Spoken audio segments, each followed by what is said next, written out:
আসসালামু আলাইকুম এভরিওয়ান, সম্পূর্ণ নতুন একটি ইউটিউব চ্যানেলে তোমাদের সবাইকে স্বাগতম। আজকে আমরা পড়ব অষ্টম শ্রেণীর বিজ্ঞান অনুসন্ধানী পাঠ বইটির চতুর্থ অধ্যায় কোষ বিভাজন। তো চলো শুরু করা যাক। কোষ বিভাজন ও তার রকমভেদ, চ্যাপ্টার নাম্বার 4। কোষ কি? কোষ হচ্ছে জীবদেহের গঠন ও কাজের একক। ফর এক্সাম্পল, খেয়াল করো, জীবদেহের গঠন এই কথাটাকে যদি আমরা হাইলাইট করি, অনেকগুলো ইট, দেখো এখানে একটা ইট, দুইটা ইট, তিনটা ইট, চারটা ইট, পাঁচটা ইট, এভাবে অনেকগুলো ইট মিলে একটা দেয়াল গঠন করলো। অনেকগুলো ইট মিলে যেমন দেয়াল গঠন করে, তেমনি অনেকগুলো কোষ মিলে গঠন করে একটা জীবদেহ। তাই আমরা বলতেছি যে কোষ হচ্ছে জীবদেহের গঠনের একক। যেমনটি এই দেয়ালটা গঠনের একক ছিল অনেকগুলো ইট, তেমনি ভাবে কোষ অনেকগুলো কোষ মিলে তৈরি করে জীবদেহ। এবার খেয়াল করবে, এবার অনেকগুলো ইট মিলে যে দেয়ালটা গঠন হলো, সেই দেয়ালের কাজটা কি? সেই দেয়ালের কাজটা হচ্ছে আমাদের বাসা বাড়িকে প্রতিরক্ষা দেয়া। তেমনিভাবে আমাদের কোষেরও নিশ্চয়ই একটা কাজ রয়েছে। তা না হলে তো কোষকে আর কাজের একক বলা হতো না। তাহলে অনেকগুলো কোষ মিলে যে জীবদেহ তৈরি হলো, তার মাধ্যমে আমরা অনেক কাজ করতে পারি। যেমন আমরা পা ব্যবহার করে হাঁটতে পারি, হাত দিয়ে কিছু ধরতে পারি। শুধু তাই না, আমাদের যে ব্রেনটা রয়েছে, সেই ব্রেনেও কিন্তু অনেকগুলো কোষ রয়েছে। যেমন নিউরন কোষ বা স্নায়ু কোষ রয়েছে। আবার আমাদের যে রক্তকণিকাগুলো রয়েছে, এছাড়াও আমাদের লিভার, সেখানে অনেক কোষ রয়েছে। তো এই কোষগুলো কিন্তু এক একটা এক এক কাজ করে থাকে। এর মানে কোষকে বলা হয় জীবদেহের গঠনের একক, আবার কোষটা হচ্ছে জীবদেহের কাজের এককও। এবার খেয়াল করবে, জীবদেহ এই কথাটাকে যদি আমরা এবার হাইলাইট করি, তাহলে এবার এই যে জীবদেহটা গঠিত হলো অনেকগুলো কোষের সমন্বয়ে, এখন প্রশ্ন হচ্ছে এই কোষটা কি, এই যে জীবদেহটা রয়েছে এটা কতগুলো কোষের সমন্বয়ে গঠিত? অর্থাৎ একটা জীবদেহ গঠন হতে হলে কয়টা কোষের দরকার পড়বে? এই জীবদেহটা কিন্তু এমন হতে পারে যে শুধুমাত্র একটা কোষ দিয়ে তৈরি। যেমন ব্যাকটেরিয়া, ব্যাকটেরিয়ার শুধুমাত্র একটা কোষ দিয়েই তৈরি, এই জন্য এটাকে বলা হয় এককোষী জীব। এছাড়াও রয়েছে অ্যামিবা, আবার রয়েছে প্লাজমোডিয়াম। শুধু তাই না, এই জীবদেহটা অনেকগুলো কোষের সমন্বয়ে গঠিত হতে পারে। মিলিয়ন, বিলিয়ন, ট্রিলিয়ন সংখ্যক কোষ দ্বারাও কিন্তু এই জীবদেহটা গঠিত হতে পারে, যেমনটা আমরা দেখি। আচ্ছা, মিলিয়ন বিলিয়ন সংখ্যক কোষ দিয়েও তৈরি হতে পারে, যেমনটা আমরা দেখি মানুষের ক্ষেত্রে। আমাদের দেহটা, আমরা মানুষ, আমাদের দেহ কিন্তু প্রায় 30 ট্রিলিয়ন সংখ্যক কোষ থাকে।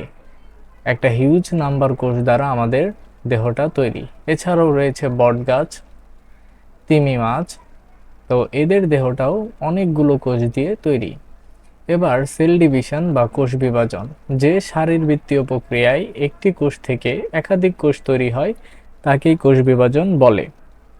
অর্থাৎ এটা একটা শারীরবৃত্তীয় প্রক্রিয়া, এবং এই একটা কোষ থেকে অনেকগুলো কোষ তৈরি হবে। এখানে দেখো একটা কোষ রয়েছে, এটা বিভাজিত হলো, বিভাজিত হয়ে একটা থেকে এবার দুইটা হলো, এভাবে দুইটা থেকে চারটা, এভাবে একটা কোষ থেকে একাধিক কোষ তৈরি হওয়ার যে প্রক্রিয়া, সেটাকে আমরা বলতেছি কোষ বিভাজন।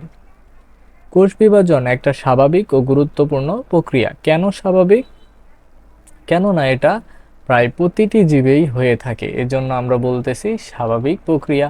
কুকুরদের ক্ষেত্রেও হয়, প্রত্যেকটা জীবেই এই প্রক্রিয়াটা হয়, এজন্য আমরা বলি স্বাভাবিক। মানুষদের ক্ষেত্রেও যেমন হয়, তেমনি নিম্ন শ্রেণীর প্রাণীদের ক্ষেত্রেও ঘটে। আবার খেয়াল করবে, গুরুত্বপূর্ণ প্রক্রিয়া কেন বলা হচ্ছে? গুরুত্বপূর্ণ কেননা কোষ বিভাজন যদি না হতো, তাহলে কিন্তু বংশবৃদ্ধি হতো না। উন্নত জীবদের ক্ষেত্রে বংশবৃদ্ধি ঘটতো না। এমনকি অনেক অণুজীব রয়েছে বা নিম্ন শ্রেণীর জীব রয়েছে, তারা কিন্তু কোষ বিভাজনের মাধ্যমেই তাদের সংখ্যাটা বৃদ্ধি করে থাকে। মানুষের ক্ষেত্রে, মানুষ উন্নত জীব, তো মানুষ তাদের বংশবৃদ্ধি কিন্তু এই কোষ বিভাজন প্রক্রিয়ার মাধ্যমেই করে থাকে। আবার নিম্ন শ্রেণীর জীব, অণুজীব, যেমন ব্যাকটেরিয়া, এগুলোও কোষ বিভাজনের মাধ্যমেই তাদের সংখ্যা বৃদ্ধি করে। কোষ বিভাজনের মাধ্যমে একটা কোষ বিভাজিত হয়ে অসংখ্য কোষ তৈরি করে, তৈরির মাধ্যমে একটা পূর্ণাঙ্গ জীবে পরিণত হয়। খেয়াল করবে মানুষের বেলায়, মানুষ শুরুতে একটা শুক্রাণু ও ডিম্বাণুর মিলনে মিলনে তৈরি হয়েছিল একটা জাইগোট। তো বা আমরা যদি খেয়াল করি এই জাইগোট কোষটাই বারবার বিভাজিত হয় আর তৈরি করে ভ্রূণ বা এমব্রায়ো। তো এই এমব্রায়ো কিছুদিন পর বিকশিত হয়, অর্থাৎ এই যে শুরুতে একটা শুক্রাণুর ডিম্বাণুর সমন্বয়ে তৈরি হয়েছিল একটা জাইগোট কোষ, সেই জাইগোট কোষটা বারবার কোষ বিভাজনের মাধ্যমে একটা বহুকোষী ভ্রূণ সৃষ্টি করে বা এমব্রায়ো সৃষ্টি করে। এই এমব্রায়োটা কয়েকদিন পর বিকশিত হয়ে ফিটাস তৈরি করে। ফিটাসটা আবার ফিটাসের কোষ বিভাজিত হয়ে বেবি তৈরি করে, অর্থাৎ পূর্ণাঙ্গ শিশু, মানব শিশু আমরা দেখতে পাই। তো শুরুতে শুক্রাণু ও ডিম্বাণুর মিলনে তৈরি হয়েছিল জাইগোট।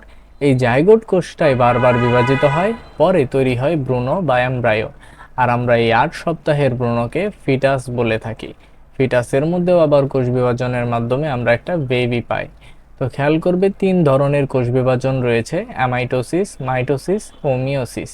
তো এই 3 ধরনের কোষ বিভাজন নিয়ে আমাদের আলোচনা রয়েছে, যেগুলো আমরা পরবর্তী ক্লাসগুলোতে দেখতে পাবো। তো এখানে সংক্ষেপে আমরা দেখে নিব যে এই কোষ বিভাজনগুলো কোথায় ঘটে। ফার্স্টে দেখো অ্যামাইটোসিস। অ্যামাইটোসিস হয় এককোষী জীব। এককোষী জীব কারা? একটু আগে দেখে এসেছি, ব্যাকটেরিয়া, অ্যামিবা, প্লাজমোডিয়াম, এদের ক্ষেত্রে ঘটে অ্যামাইটোসিস। এছাড়াও রয়েছে ইস্ট, এদের ক্ষেত্রেও অ্যামাইটোসিস প্রক্রিয়ায় কোষ বিভাজন ঘটে।